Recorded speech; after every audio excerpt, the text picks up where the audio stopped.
ഞാൻ പാപം ചെയ്തല്ലോ എന്ന് പറഞ്ഞുകൊണ്ട് സഅലബത്ത് ബിൻ അബ്ദുറഹ്മാൻ ഓടുകയാണ്.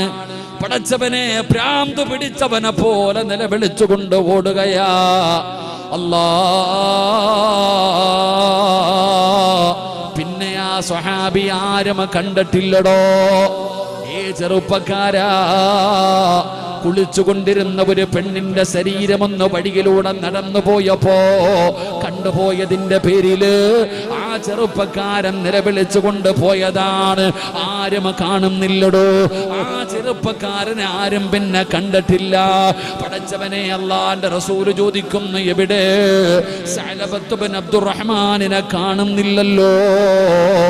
യാ റസൂലല്ലാഹ്, എവിടെയാണെന്നറിയില്ല നബിയേ. പടച്ചവനെ, ദിവസങ്ങൾ കഴിഞ്ഞു. ഈ ചെറുപ്പക്കാരൻ മലയുടെ മുകളിൽ പോയിരുന്ന് കരയുകയാ, അലഞ്ഞു തിരിഞ്ഞ് നടക്കുകയാണ്. തെറ്റ് ചെയ്തതിന്റെ പേരില് നരകത്തിലാണല്ലോ. അല്ലാ, കരഞ്ഞു വിളിച്ചുകൊണ്ട് നടക്കുകയാ ചെറുപ്പക്കാരാ.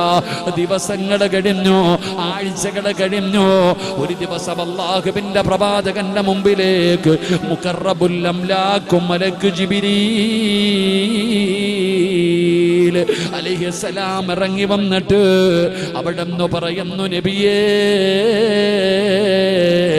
നരകത്ത് ഭയന്നുകൊണ്ട് നടക്കുന്ന ഒരു ചെറുപ്പക്കാരനുണ്ട് നബിയേ. നരകത്ത് ഭയന്നുകൊണ്ട് ഒരു തെറ്റ് ചെയ്തതിന്റെ പേരില് മാസങ്ങളായി ആഴ്ചകളായി കരഞ്ഞുകൊണ്ട് നടക്കുന്ന സഅലബത്ത് ബിൻ അബ്ദുറഹ്മാൻ, ആ ചെറുപ്പക്കാരൻ അല്ലാഹു പുറത്തു കൊടുത്തെന്ന് പറയണേ നബിയേ. ജിബ്രീൽ അറിഞ്ഞടോ.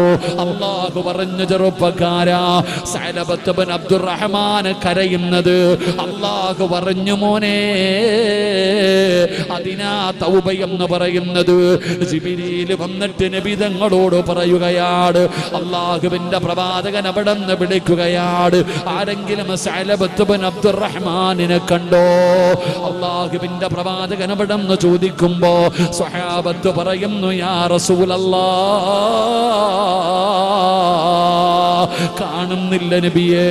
എവിടെയാണെന്നറിയില്ല നബിയേ. അല്ലാഹുവിന്റെ പ്രവാചകൻ ഉമർ ഇബ്നുൽ ഖത്താബ് റളിയല്ലാഹു തആല അൻഹു, സൽമാനുൽ ഫാരിസ് റളിയല്ലാഹു